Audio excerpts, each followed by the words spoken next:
Hello children, welcome to your EVS video class. Children, I hope your studies are going well and you all are safe and healthy in your homes. Children, schools are still closed for you and probably we are hoping for the best. Maybe reopen हो जाए आपके school सितंबर अक्टूबर तक, maybe. Let's cross our finger. और तब तक तो हमें online class ही से काम चलाना है और वीडियो क्लासेस से ही काम चलाना है, इसलिए रेगुलरली वीडियोस देखिए और अपने डाउट्स क्लियर करते रहिए.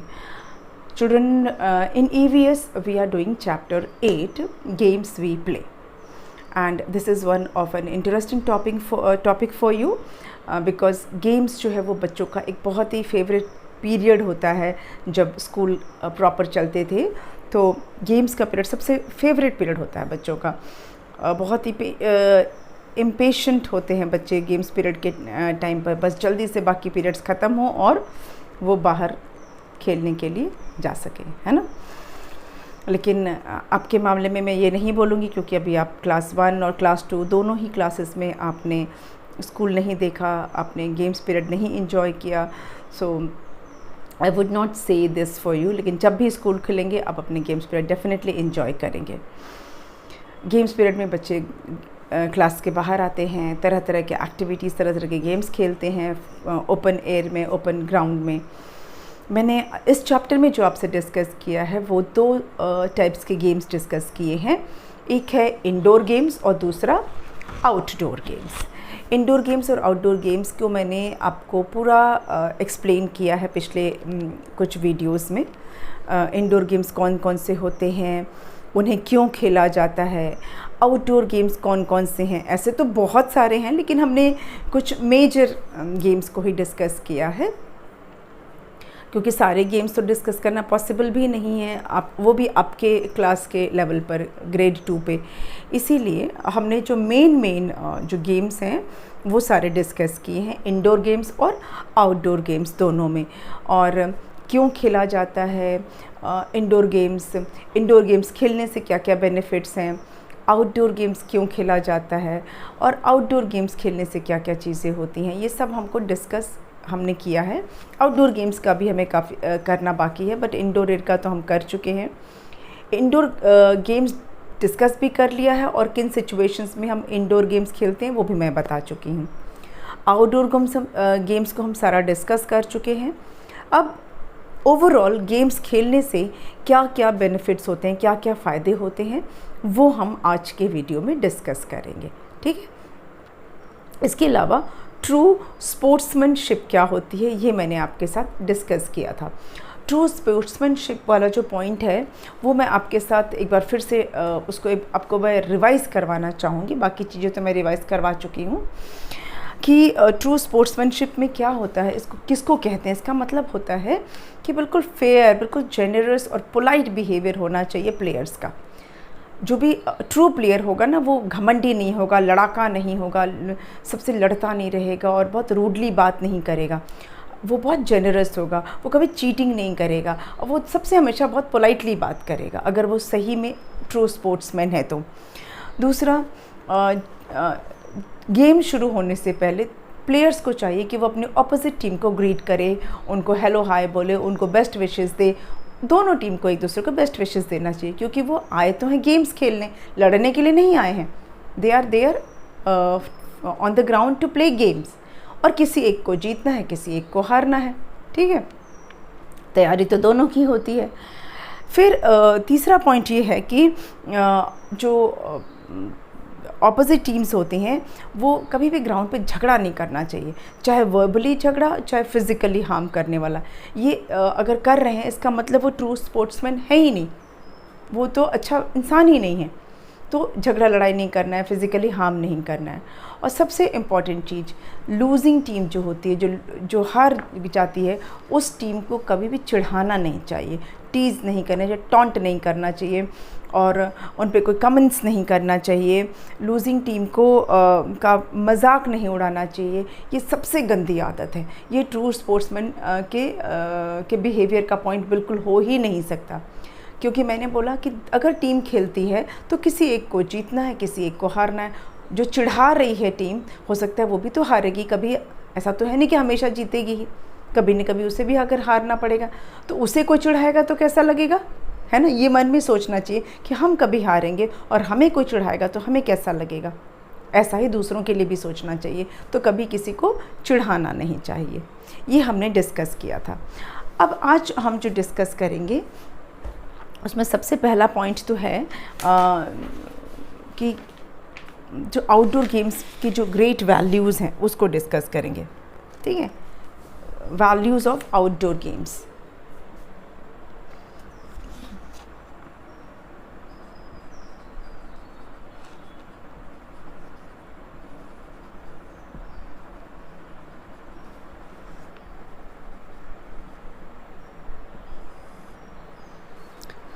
सबसे पहले तो हमारी जो रिफ़्रेश हम जो फील करते हैं, जो मैंने आपको पिछले वीडियो में स्टार्ट किया था वो मैं बता रही हूँ कि अगर सुबह खेलते हैं, if we play in the morning, अगर सुबह खेलते हैं तो क्या होता है, हम फ्रेश एयर की सांस लेते हैं। सुबह के टाइम पोल्यूशन कम होता है, इतना ट्रैफिक नहीं होता है, तो हवा फ्रेश होती है। तो जब हम सांस लेते हैं खेलते समय तो हम बहुत तेज़ तेज़ सांस लेते हैं ना। कोई भी गेम खेलते हैं तो उसमें दौड़ना पड़ता है, कूदना पड़ता है, तो हमारी सांस भी तेज़ चलती है। हम ब्रीदिंग बहुत फास्ट करते हैं, डीप ब्रीदिंग भी करते हैं। तो जब हम फास्ट ब्रीदिंग कर रहे हैं और या डीप ब्रीदिंग कर रहे हैं, यानी कि हम सांस ज़्यादा ले रहे हैं अंदर, और ज़्यादा जब सांस ले रहे हैं मतलब ज़्यादा ही फ्रेश सांस ले रहे हैं और फ्रेश एयर को इनहेल कर रहे हैं, ठीक है। क्योंकि सुबह एयर सुबह के टाइम फ्रेश होती है। तो जब हम इनहेल करते हैं, इनहेल करना मतलब सांस लेना, सांस लेने को बोलते हैं इनहेल, ठीक है। और सांस छोड़ने को बोलते हैं एक्सहेल। लेने को बोलते हैं इनहेल और छोड़ने को बोलते हैं एक्सहेल। तो जब हम इनहेल करते हैं तो फ्रेश एयर हमारे लंग्स में जाती है और उससे हम बिल्कुल रिफ़्रेश फील करते हैं सुबह के समय, क्योंकि पोल्यूशन नहीं है, एयर में ज़्यादा ऑक्सीजन है। तो इनहेल करने से फ्रेश एयर हमारे लंग्स में गई, जिससे कि हम रिफ़्रेश फील करते हैं, ठीक है। तो in the morning we inhale,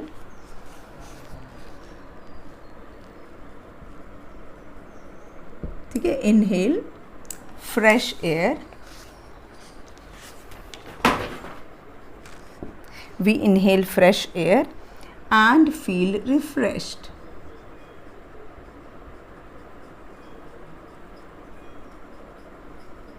और हम रिफ्रेश्ड फील करते हैं। नेक्स्ट जो पॉइंट है कि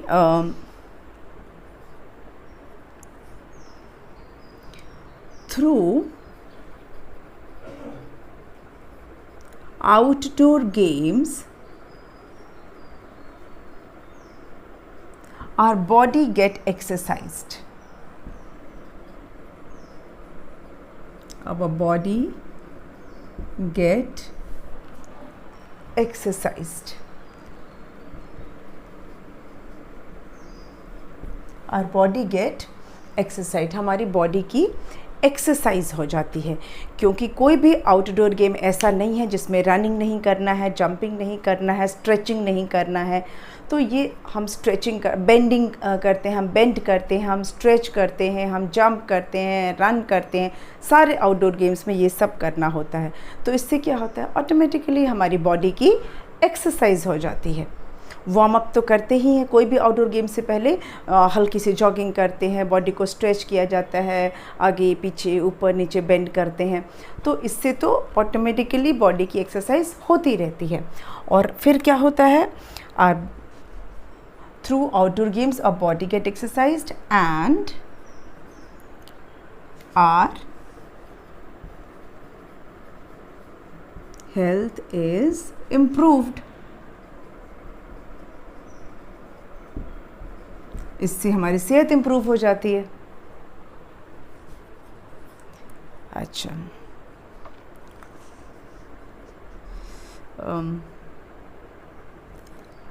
outdoor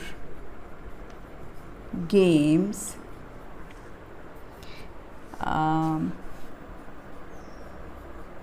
helps us to form our character. Outdoor games help us to form our character. अब ये मैं कैसे हेल्प करता है, मैंने अभी आपको बताया था थोड़ी देर पहले ट्रू स्पोर्ट्समैनशिप के बारे में। जब हम आउटडोर गेम्स खेलते हैं तो हम अपने आप में एक ट्रू स्पोर्ट्समैनशिप की क्वालिटी इनकलकेट करते जाते हैं। इनकलकेट करना मतलब अपने में हम सीखते जाते हैं और अपने बिहेवियर का पार्ट बनाते जाते हैं। जो भी हम आउटडोर गेम्स के खेलते समय जो भी हम अच्छी अच्छी चीज़ें सीखते हैं वो हमारे बिहेवियर का पार्ट बनते जाता है। ठीक है, जो भी आप अच्छी बातें सीखोगे वो हमारे बिहेवियर का हिस्सा बन जाता है। और इससे क्या होता है कि हमारा कैरेक्टर बिल्डअप होता है। हम हमेशा सबसे पोलाइटली बात करेंगे, चाहे हम गेम्स खेल रहे हों चाहे ना खेल रहे हों। हम हमेशा फेयर रहेंगे। फेयर रहेंगे मतलब गोरे वाले फेयर नहीं, चीटिंग नहीं करेंगे, बेईमानी वाले फेयर, ठीक है। और अनफेयर मतलब किसी से क्या चीटिंग नहीं करेंगे। हम हमेशा हेल्पिंग नेचर के रहेंगे, क्योंकि आउटडोर गेम्स में क्या होता है कभी कभी चोट लग जाती है। होता है ना, किसी किसी प्लेयर को चोट लग जाती है, तो चाहे अपनी टीम के प्लेयर को चोट लगे या दूसरी टीम के प्लेयर को, जब किसी को ऐसा परेशानी होती है तो सभी जाते हैं हेल्प करने के लिए, है ना। तो हमारा नेचर हेल्पिंग हो जाता है। एक तो ये चीज़ सीखते हैं। उसके अलावा हम सीखते हैं कि हार या जीत हो क्या करना है, बहुत एरोगेंस नहीं दिखाना है। अगर जीत गए तो बड़ा कूद कूद के दूसरे को चिढ़ाना नहीं है, है ना। और हार गए तो मुंह बना के दूसरे को अब्यूजिव वर्ड्स या गंदे शब्द नहीं बोलने हैं। मतलब कि अपने बिहेवियर को बैलेंस रखना है। तो ये हमारे कैरेक्टर में आ जाता है। तो इस तरह से आउटडोर गेम खेलते खेलते हमारा कैरेक्टर बिल्डअप होता है, वो हमारे बिहेवियर का पार्ट बन जाता है। पोलाइटनेस, जेनरॉसिटी, ये सब चीज़ें जो हैं हमारे बिहेवियर का पार्ट बन जाता है। हमारा नेचर हेल्पिंग हो जाता है और ये सारे से हम एक अच्छे ह्यूमन बीइंग बन जाते हैं। ठीक है, इन सारी चीज़ों को मिलाने से हमारा कैरेक्टर बिल्डअप होता है और एक अच्छे ह्यूमन बीइंग बनते हैं। और फिर अच्छे कैरेक्टर के साथ क्या आता है, एक और चीज़ आती है, वो आता है personality development. Our personality is developed. It helps in developing our personality बोल सकते हैं। It further helps in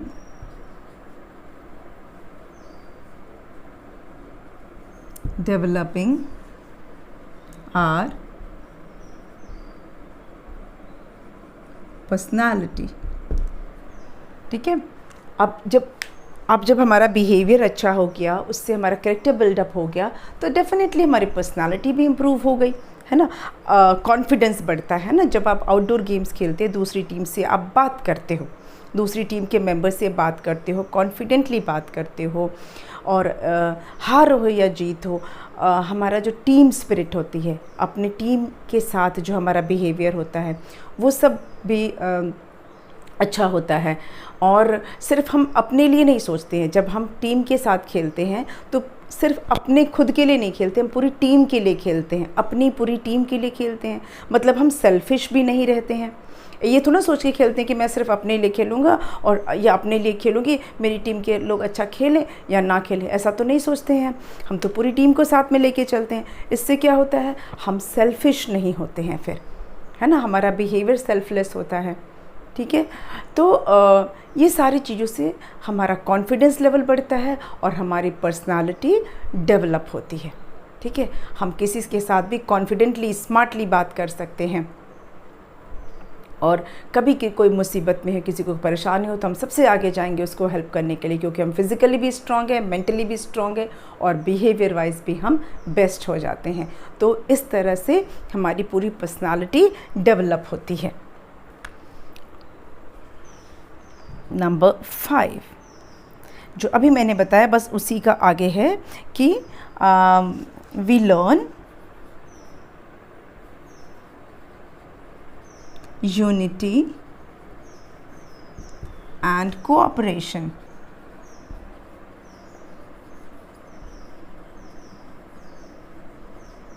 जैसा मैंने अभी ये बताया कि हम टीम के लिए खेलते हैं ना, तो टीम का आपस में कितनी यूनिटी हो जाती है। अगर एक टीम में कुछ ऐसे भी लोग होंगे जिनको आपने कभी पहले से नहीं जानते होंगे, आपने नहीं देखा होगा, लेकिन जब एक टीम में आ जाते हैं तो अच्छा ये भी हमारी टीम में है, फिर हम उसके साथ बातचीत करते हैं, फिर धीरे धीरे टीम के सारे मेंबर्स में आपस में बॉन्डिंग होती है और उनकी यूनिटी हो जाती है। ठीक है, कोई हमारी टीम के मेंबर को कोई कुछ बोलेगा तो पूरी टीम इकट्ठा हो जाती है ना, कि किसी की हिम्मत कैसे हुई हमारी टीम के मेंबर को कुछ बोलने की या कोई बुली करने की। तो ये एक यूनिटी बनती है, सीखते हैं कि कैसे यूनिटी होती है। यही यूनिटी फिर आगे कंट्री के लिए भी आ जाती है। और कोऑपरेशन, कैसे परेशानी में, किस हालात में, किस तरह से हमें एक दूसरे का साथ देना है। गेम्स खेलते समय भी एक दूसरे का साथ देना है और गेम्स के बाद भी एक दूसरे का साथ देना है। ये सारी चीज़ें हम लर्न करते हैं थ्रू दीज गेम्स। ठीक है, तो ये बहुत ज़रूरी है। पढ़ाई तो ज़रूरी है ही, एकेडमिक्स तो ज़रूरी है ही है, पर गेम्स के थ्रू हम कितनी चीज़ें सीख पाते हैं। यूनिटी और कोऑपरेशन एक बहुत ही इम्पॉर्टेंट वैल्यू है लाइफ की। यूनिटी यूनिटी के बिना इंसान कितना भी फिज़िकली स्ट्रॉन्ग हो, लेकिन वो फिर वीक हो जाता है। अगर उसकी टीम उसके साथ नहीं है, अगर उसकी टीम यूनाइटेड नहीं है, तो कितना भी अच्छा प्लेयर होगा वो टीम जीत नहीं सकती। जिस टीम में यूनिटी नहीं होगी वो टीम जीत नहीं सकती। जैसे जिस देश में यूनिटी नहीं होगी वो देश कभी तरक्की नहीं कर सकता, कभी भी डेवलप नहीं कर सकता। तो यूनिटी एक बहुत इम्पॉर्टेंट पार्ट है। ये लर्निंग वैल्यूज़ में यूनिटी बहुत ज़रूरी है, चाहे वो क्लास की यूनिटी हो, चाहे वो टीम की यूनिटी हो, या किसी कंट्री की यूनिटी हो। तो ये जो वैल्यू ऑफ यूनिटी है, ये वैल्यू ऑफ कोऑपरेशन है, ये लाइफ का वैल्यू है। एक दूसरे का साथ देना, स्पेशली ये नहीं है कि अच्छे समय में साथ देना, बुरे समय में भी साथ देना और अच्छे समय में भी साथ देना, कोऑपरेट करना, चाहे कैसी भी सिचुएशन हो उसमें एक दूसरे का साथ देना। ये वैल्यू सीखते हैं गेम्स के थ्रू, है ना। टीम हार रही है इसका मतलब थोड़ी ना कह रहे हमारी टीम तो हार रही है, फिसड्डी है, छोड़ देते हैं। नहीं, हम साथ नहीं छोड़ते ना, हम लास्ट मोमेंट तक ट्राई करते हैं ना, हम कोऑपरेट करते हैं ना, वही ये वैल्यू हम सीखते हैं। ठीक है, चलिए अब हम पहुंचेंगे एक और जो पॉइंट है,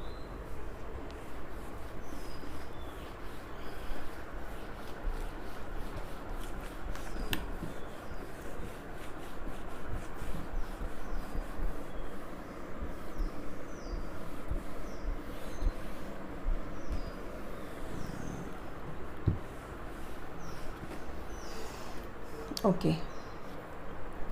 अब और क्या सीखते हैं, we learn to be obedient, disciplined,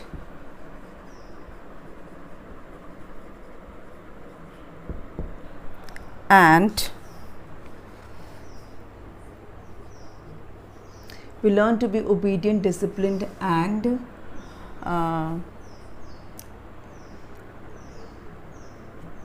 and punctual. We learn to be obedient, disciplined and punctual. ये भी एक बहुत ही ग्रेट वैल्यू है। कैसे है वो मैं आपको एक्सप्लेन करती हूँ।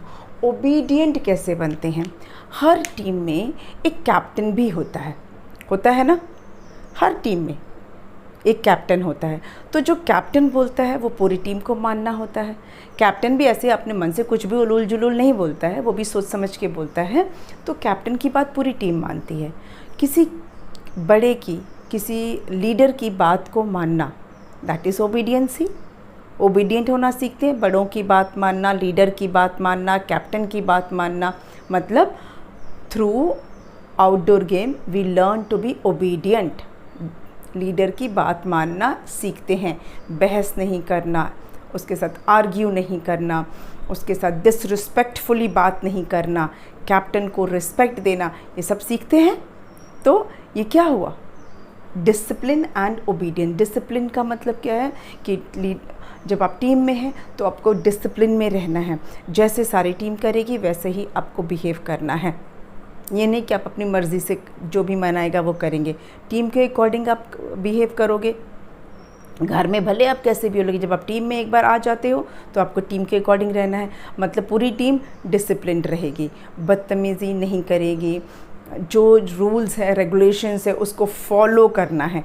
जो उस गेम्स के रूल्स और रेगुलेशन होंगे, जो भी आप गेम खेल रहे हो उस गेम्स के जो भी रूल्स और रेगुलेशंस है उसको फॉलो करना है ना। That is called to be disciplined.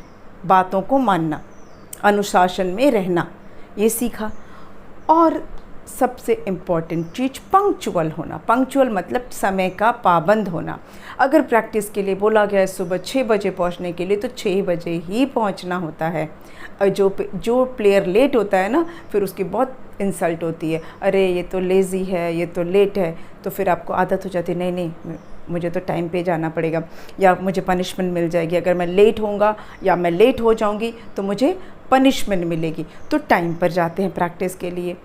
Team का जब मैच होता है तो टाइम पे पहुंचना होता है।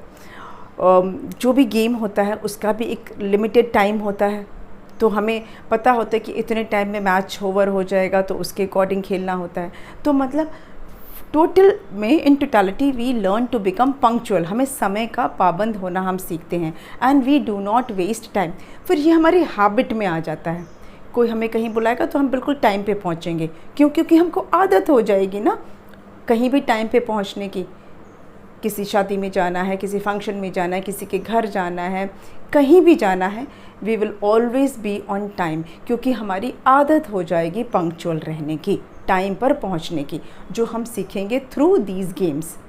क्योंकि प्रैक्टिस भी टाइम पे होता है, टीम के मैचेस भी टाइम पर होते हैं, इस वजह से हम पंक्चुअल हो जाते हैं।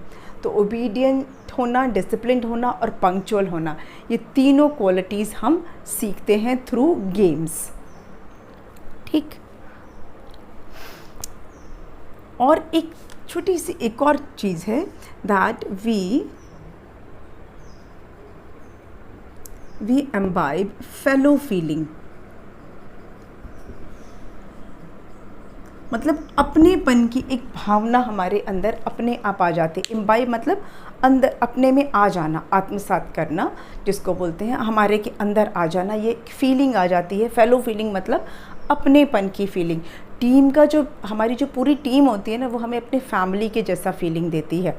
टीम के किसी मेंबर को परेशानी होती है तो हमको परेशानी होती है ना, क्योंकि लगता है वो तो हमारा ही मेंबर है, हमारी ही फैमिली का है वो, है ना। तो टीम के साथ हमें लगाव हो जाता है और हमें उसके साथ एक अपनी फैमिली जैसी फीलिंग आती है, फेलो फीलिंग आती है कि उसे कुछ नहीं होना चाहिए, मेरी टीम का मेंबर है, एंड वो बीमार ना हो जाए, वो हमेशा हेल्दी रहे, अच्छे से खेले, ताकि हमारी टीम हमेशा स्ट्रॉन्ग रहे।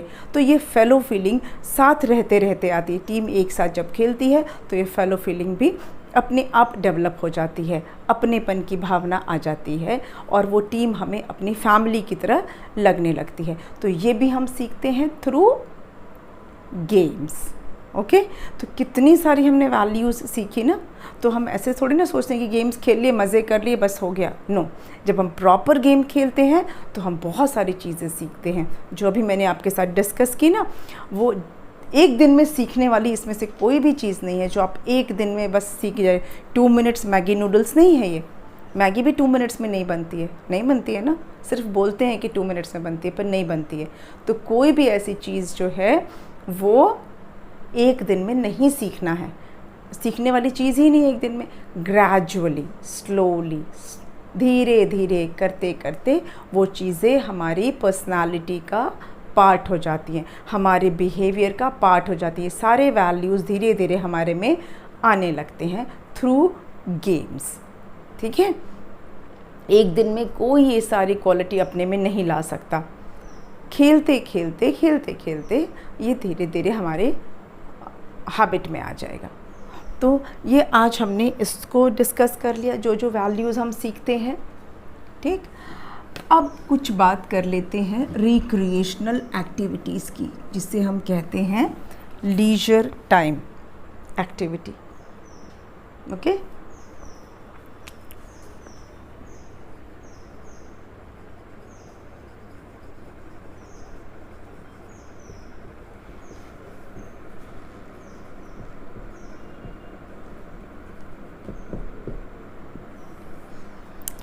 ये रिक्रिएशनल एक्टिविटीज़ क्या होती हैं, जिसे हम लीजर टाइम भी कह सकते हैं।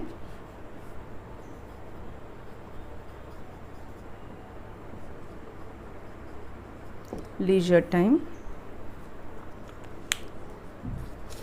जैसे ज़रूरी नहीं है कि हर कोई गेम्स खेले, ज़रूरी नहीं है ना कि हर कोई इंडोर या आउटडोर गेम खेले तभी वो इन्जॉय करेगा। कुछ लोग ऐसे होते हैं जो गेम्स नहीं खेल पाते for various reasons. May be उन्हें इंटरेस्ट नहीं हो, मे बी उनकी बॉडी उस ऐसी कंडीशन में नहीं हो कि वो गेम्स खेल सकें।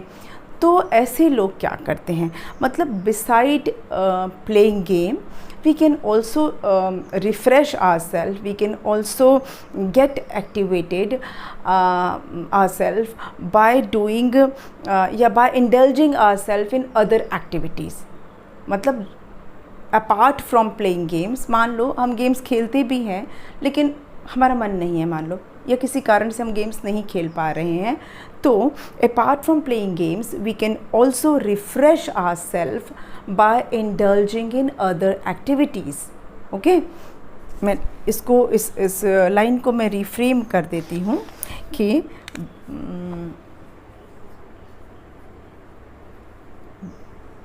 besides playing games we can also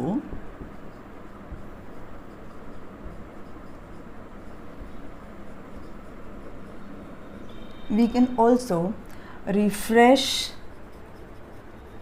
ourselves ज़्यादा लोग हैं ना, by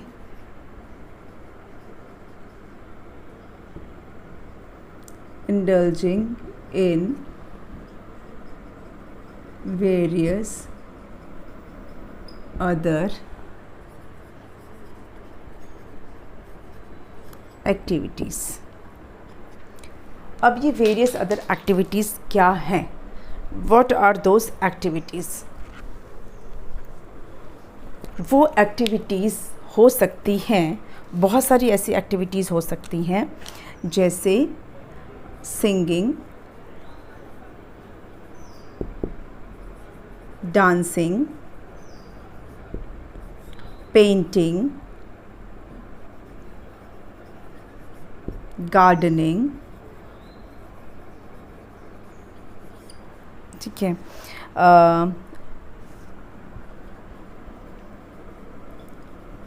reading books,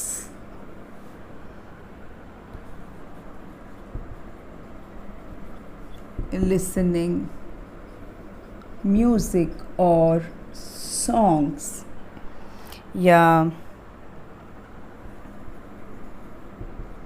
knitting, cooking, और क्या हो सकता है, राइटिंग स्टोरीज और पोएम्स। और क्या हो सकता है,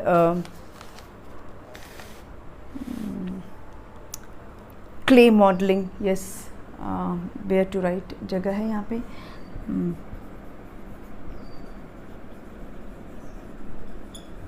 बहुत सारे हैं, अब एक एक करके मैं बात कर सकती हूँ। क्रिएटिव आर्ट्स बहुत सारे हैं, मतलब कि